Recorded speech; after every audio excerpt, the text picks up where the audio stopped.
Around 2 million years ago, out on the dry grasslands of East Africa, a small group of Homo erectus were probably standing over the body of an antelope. They didn't kill it. Maybe a lion did. They'd been watching from a distance. And now they had maybe a few seconds before hyenas rolled up to snatch it back. This kind of scavenging was likely a big part of how early humans got their meat, on top of actual hunting. All around them, the ground was covered in roots, tubers, and wild greens, basically the rough, raw ancestors of the veggies sitting in your fridge right now. But this stuff probably got ignored, day after day, because a species that leaned this hard on meat just didn't see a reason to gamble on some random plant when there was actual meat around. Paleoanthropologist Henry Bunn, who's spent decades studying cut marks on ancient bones, thinks this scavenging window was short and sketchy. No time to be experimenting with weird plants when something bigger could show up any second. But scavenging didn't always pay off. Some researchers point to long, dry stretches across the African plains when big kills got rare and the usual leftovers just stopped showing up. When that happened, a starving group had nothing left to work with except the vegetables sitting right under their feet. Not really out of curiosity, just out of pure need. The dry season dragged on longer than anyone could remember. Weeks went by with no carcass to steal, no lion kill worth risking your life for. Kids were probably losing weight. The strongest hunters kept coming back empty-handed, day after day, and the group was flat out running out of options that didn't end in starving. Anthropologist Catherine Milton, who studied how primate diets change under food stress, found that once the usual food disappears, primates, including our closest relatives, stop being picky fast and start eating stuff they'd normally avoid. Sometimes within days, a pattern researchers think probably held true for our ancestors too. Hunger doesn't mess around. It's not asking if a plant tastes bitter. It's not stopping to think about whether something's toxic. It's just chasing whatever might keep you alive one more day. And there, half buried in the dry dirt, sat a wild tuber, a primitive vegetable, thick, fibrous, bitter, nothing like what this group normally ate. There was zero way to know if it was safe, harmful, or just useless. But an empty stomach doesn't wait around for guarantees. At some point, someone probably reached down, broke off a piece of that vegetable, and did something practically no one had ever done before on purpose. They put it in their mouth. The taste hit first. Sharp, bitter, almost metallic, nothing like the fat and blood these mouths were used to. Every instinct in the body screams that bitter equals dangerous. And honestly, that's fair, since a ton of wild vegetables carry toxins that taste exactly like this. But hunger doesn't care about warnings. They chewed, they swallowed, and then they probably just waited, watching each other for any sign of trouble. No throwing up, no collapsing, no poison tearing through the body the way it likely had, researchers think, in other moments lost to history. Moments that probably went badly enough that nobody tried it again. This time was different. Minutes passed, then an hour, and all anyone felt was a stomach that wasn't quite as empty as it had been that morning. Archaeologist Amanda Henry, who studied starch grains stuck on fossilized teeth from this period, found solid microfossil proof that early hominins were eating underground plant foods like tubers and roots, early wild vegetables, evidence literally locked in tooth enamel for almost 2 million years, just waiting to be dug up. And this probably wasn't a one-time thing. It might have happened again the next day, and the day after that, as the dry season refused to let up, and the group kept coming back to that same patch of dirt where food now grew instead of walked, and somewhere deep in their guts, in that whole hidden world of bacteria breaking down everything they ate, something might have started shifting. A change too tiny to feel, too slow to notice, but big enough to matter for generations down the line. Eating that first vegetable didn't fix the problem. It just uncovered a new one.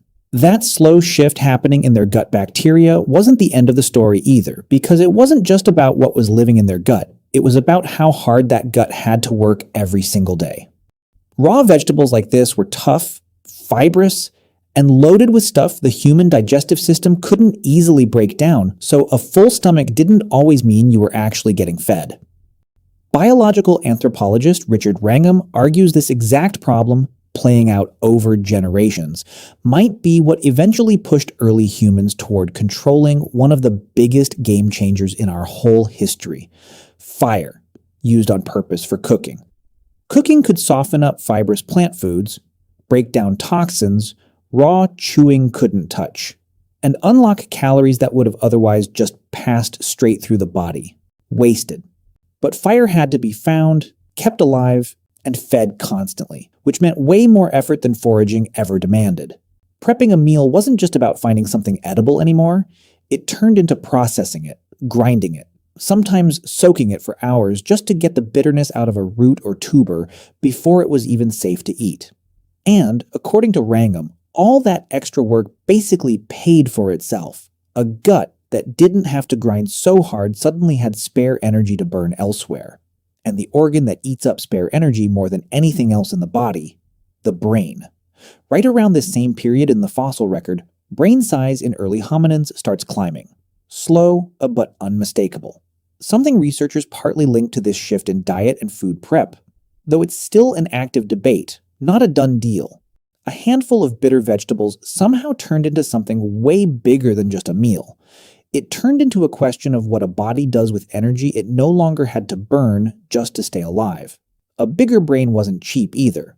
It burned energy non-stop, even at rest, more than pretty much any other organ in the body. But this new veggie-heavy diet wasn't just about fuel.